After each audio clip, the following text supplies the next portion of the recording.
Assalamualaikum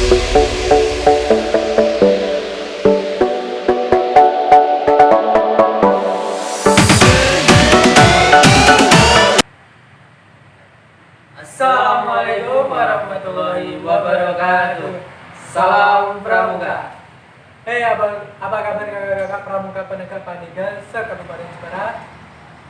Mana nih kabarnya? Udah lama nih kita agak kegiatan Pramuka. Pasti kangen deh.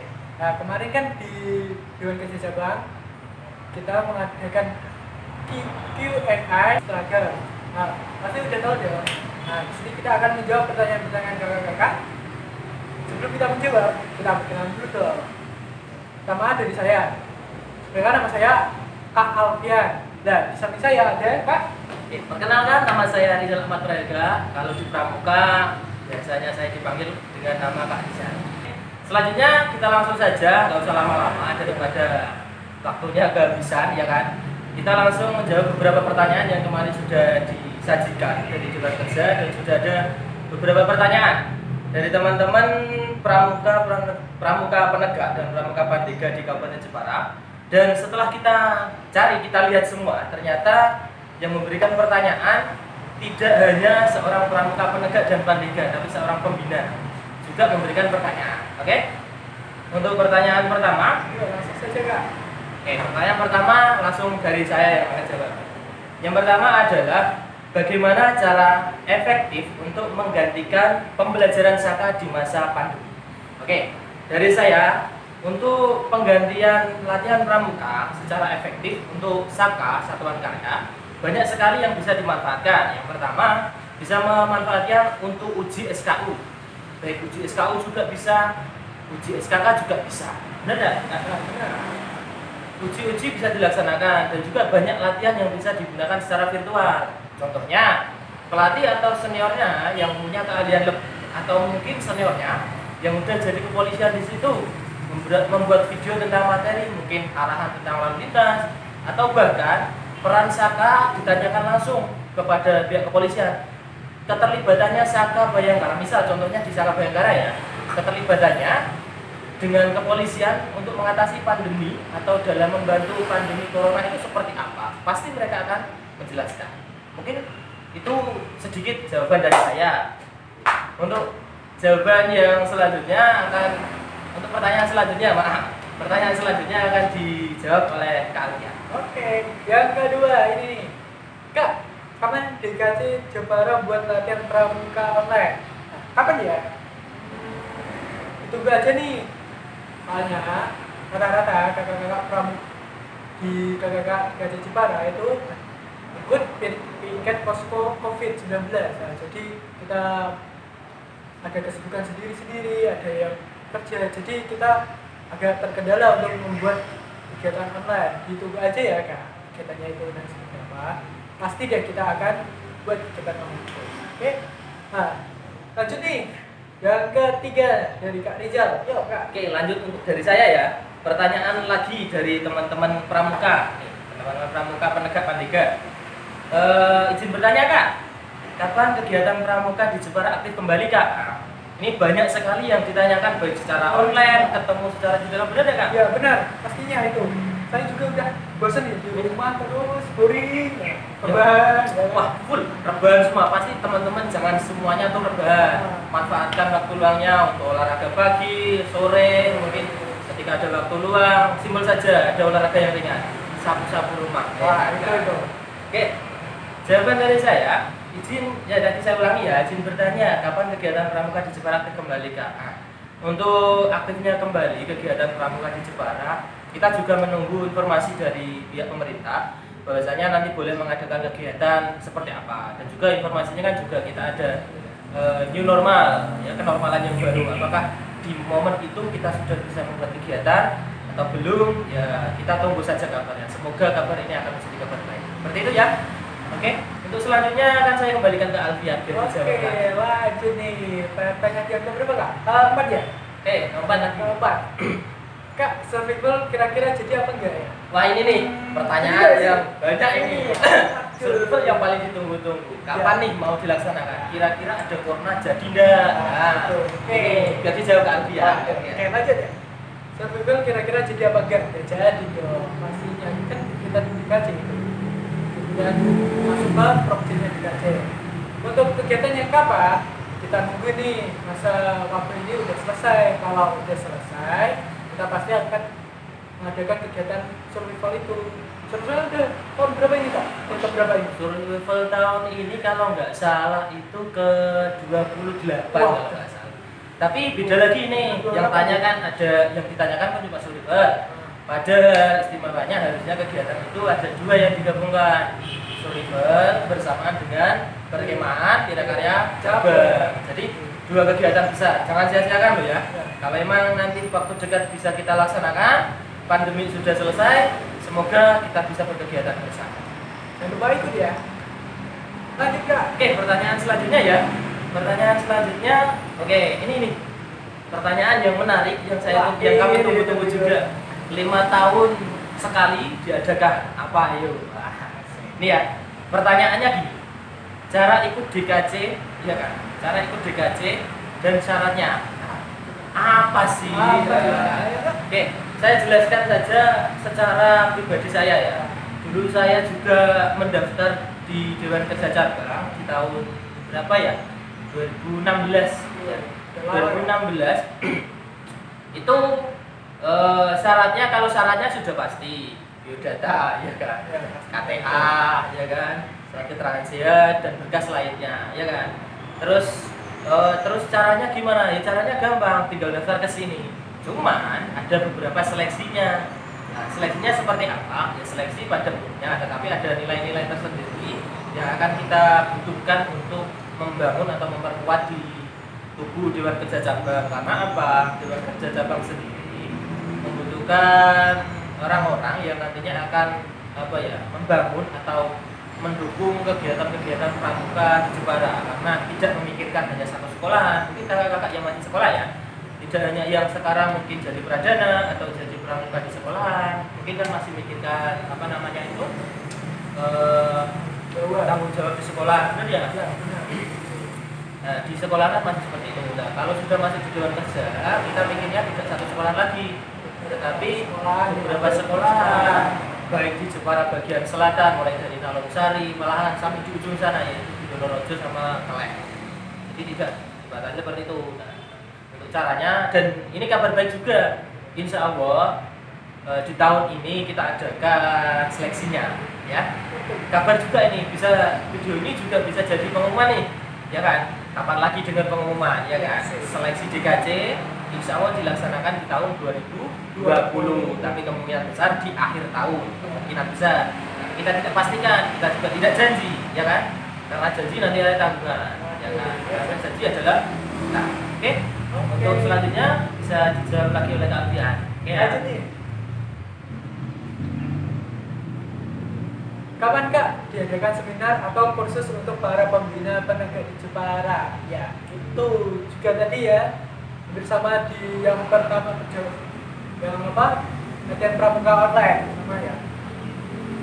Untuk kegiatan materi tadi itu kita nunggu kita kalau udah agak free, dan nanti kita akan segera pastinya untuk ngasih kegiatan-kegiatan online ya pastinya. Iya, itu pastinya. Tunggu aja nanti ya. Oke, lanjut. Oke, selanjutnya ini banyak nih pertanyaannya. Aduh. Jadi masih banyak ya. Ini satu lagi pertanyaan dari di nomor berapa ya? Ini pertanyaannya. Makna dari sangga-sangga. Wah, materi nih. Nah, pertanyaannya sifatnya minta materi. Oke. Pertanyaannya makna dari sangga-sangga yang ada. Sangga, mungkin teman-teman dari penegak ya kan, penegak kan sudah tahu ada sangganya. Sangganya ada berapa sih? Apa Kak? Ayo siapa tahu. Biar nggak salah saya sedikit buka materi ya, biar nggak salah. Oke, saya jelaskan untuk sangganya. Sangga ada beberapa ya kan, ada perintis ya kan, perintis. Yang kedua ada apa? Pencoba ya kan. Yang ketiga ada pendobrak. Yang keempat ada yang keempat ada penegak, yang selanjutnya ada pelaksana. Oke. Saya jelaskan mulai dari yang tadi yang pertama saya sebutkan adalah perintis. Oke, sifatnya materi jadi agak fokus nih, sedikit fokus. Oke ya. Perintis. Pada perintis memiliki arti kiasan seperti ini. Keperintisan. Tahu nggak keperintisan itu apa? Keperintisan ketika mau membangun kita harus merintis dulu, berarti awalnya, ya kan? Jadi artinya adalah orang yang memulai mengerjakan sesuatu, ya kan? Memulai mengerjakan sesuatu, merintis, benar nggak? Paham nggak kira-kira? Atau sebuah pelopor, kita melopori, mendukung, mengawali, ya kan? Sama kan dengan merintis? Atau menjadi pembuka, itu kan simpel. Jadi harus dipahami nih, mudah dan harus tahu maknanya sebagai pelopor, bukan pelopor untuk yang buruk nih, tapi yang baik-baik, oke ya? Itu yang pertama. Yang kedua yaitu pencoba. Mencoba memiliki arti kiasan yaitu keberanian. Maksudnya apa kok? Hubungannya apa sih mencoba dengan keberanian? Ya kan? Mencoba dengan keberanian.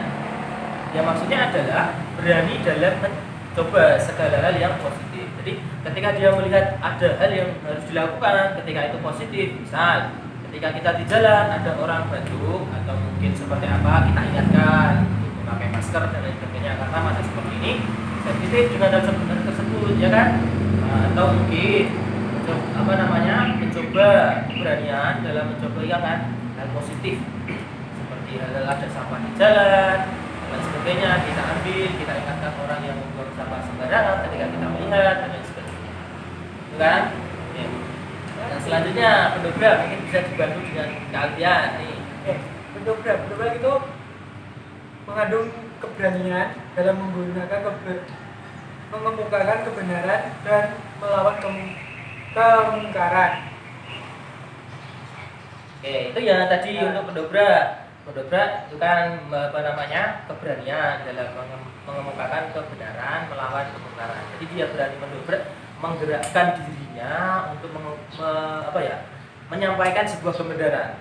Ketika kalian melihat itu salah, sampaikanlah yang benar. Ketika itu ada yang memberikan kurang baik, tegurlah atau koreksilah dengan yang sopan, tapi itu adalah tujuan kalian untuk memberikan yang terbaik dan yang baik. Karena apa? Melawan kemungkaran adalah sebuah kebaikan. Oke, selanjutnya yaitu penegas. Penegas sendiri memiliki arti kiasan kemampuan.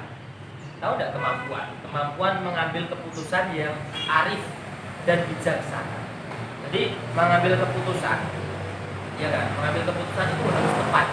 Jangan salah, harus dipikirkan baik buruknya nanti seperti apa. Jangan asal ini nanti kita ambil, dan dipikirkan nanti jangka panjang jangka pendeknya. Salah itu. Jadi penegas itu adalah orang yang memikirkan atau orang yang memiliki kepribadian yang seorang itu bisa mengambil keputusan yang arif dan bijaksana. Jadi seperti itu. Yang terakhir adalah pelaksana. Pelaksana nih, siapa nih yang sanggahnya pelaksana? Paling sering nih, saya kalau melihat itu paling sering dipakai itu kalau ke pelaksana ya perintis. Kalau saya yang sering ya, mungkin dari teman-teman yang lain ya.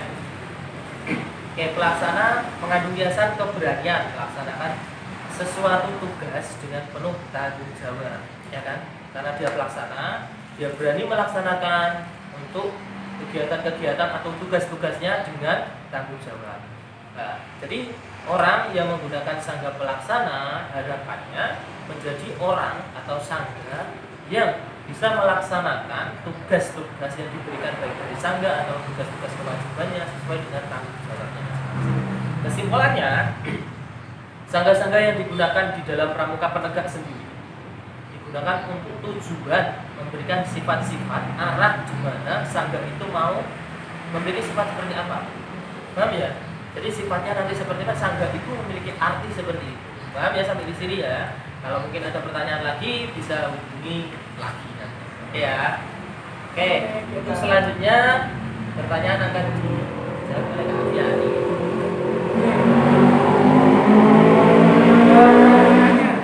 Ada program PNS di Jepara. Kalau ada, boleh tahu di mana tempatnya dan kapan pelaksanaan. Ada nyari-nyari materi enggak? Udah bosan ya di rumah terus. Bener. Pada cari KFD mau cari materi. Wah, ini curiga ini saya tanya gini. Oke, untuk KLD di Jepara ada.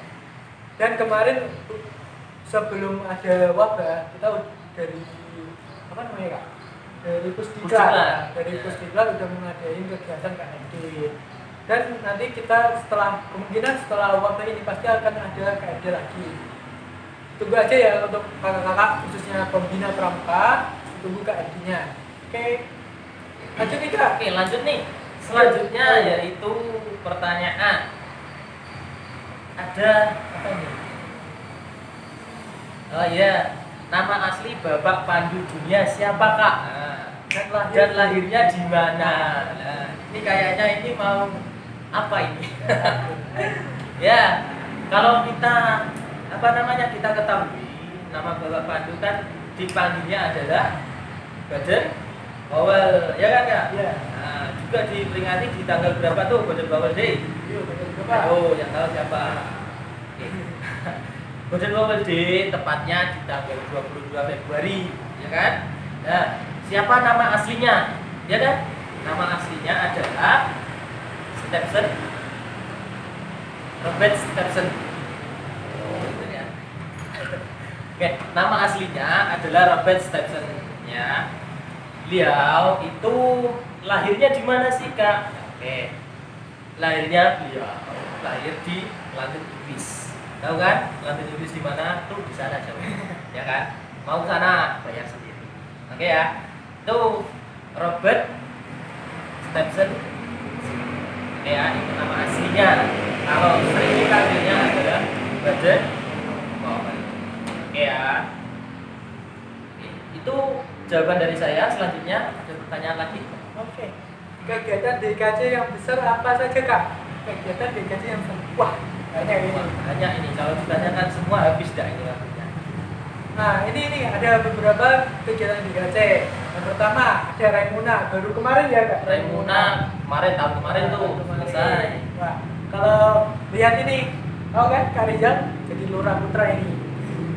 Mungkin yang ingat sama saya ya. Mungkin ada yang ngefans sama saya bisa oh tidak. Oke. Terus yang bakalan tahun ini itu survival sama PWC ya Kak? Oh iya, survival sama PBC. Terus ada yang terakhir ada Gladi Widya. Kemudian nanti kita Gladi Widya itu kegiatannya langsung dari Jawa Tengah. Jadi kita mengikuti dari sana. Kegiatannya tuh 5 tahun sekali. Kita pernah mengadakan di tahun 2017. Jadi kegiatan-kegiatan besar yang mungkin kita sebutkan itu saja ya. masih ada banyak. Ya. Pertanyaan selanjutnya, kayaknya yang terakhir nih. Ya. Yang terakhir. Ada seleksi DKJ kapan Kak? Wah, penutup pertanyaan seperti ini pula, ya kan? Sama yang di atas tadi ya? Ya, Yang mirip dengan jawaban saya ya yang tadi. Ada seleksi DKJ kapan Kak? Sudah dibocorkan tadi ya. Seleksinya kemungkinan besar, tapi saya nggak berjanji nih. Kemungkinan besar dilaksanakan di tahun 2020. 2020 akhir tahun. Tapi saya nggak janji, diperkirakan, ya kan? Perkirakan. Dan apa namanya? Kita juga nanti banyak ya perombakan. Kita juga butuh teman-teman, rekan-rekan pramuka Pandega untuk bergabung dengan kami, baik menjadi mitra ataupun langsung menjadi anggota dewan kerja melalui seleksi kami. Jadi kita juga nanti akan meleksi sesuai dengan kriteria yang kami butuhkan dan kriteria kemampuan dari teman-teman dan rekan-rekan semua, baik pramuka penegak dan pandega. Jadi jangan salah, jangan berkecil hati untuk yang mungkin pandega yang kiranya kok usianya masih 22, jangan berkecil lagi, masih ada kesempatan tuh, ya kan? Karena maksimal untuk seleksi DKJ usia maksimalnya adalah 23 tahun. 23 tahun ya kan. Dan minimal itu usia kalau seingat saya di SK itu 18 tahun. Ayo kelas berapa tuh? Tingkatan apa? Ya kan? Nah, nanti syarat-syaratnya seperti apa? Mungkin nanti kita bahas dulu karena masih jauh kan. Juga kita masih memikirkan masa-masa pandemi seperti ini. Ya kan? Oke. Oh, ternyata pertanyaan sudah habis. Ya kan enggak? Iya, udah. Oke. Karena sudah habis mau ngapain nih kita? Kita pulang. Karena sudah habis kita pulang apa enggak nih? Atau mungkin temenin kakak semua di rumah atau seperti apa? Oke. Ya, Itu aja nih dari kita. Terima kasih buat kakak yang udah menyumbangkan pertanyaan buat kita dan kami jawab. Nanti kita tunggu pertanyaan selanjutnya ya. Oke kak, terima kasih. Wassalamualaikum warahmatullahi wabarakatuh. Salam Pramuka. Jangan lupa like, comment, and subscribe ya. Oke, terima kasih.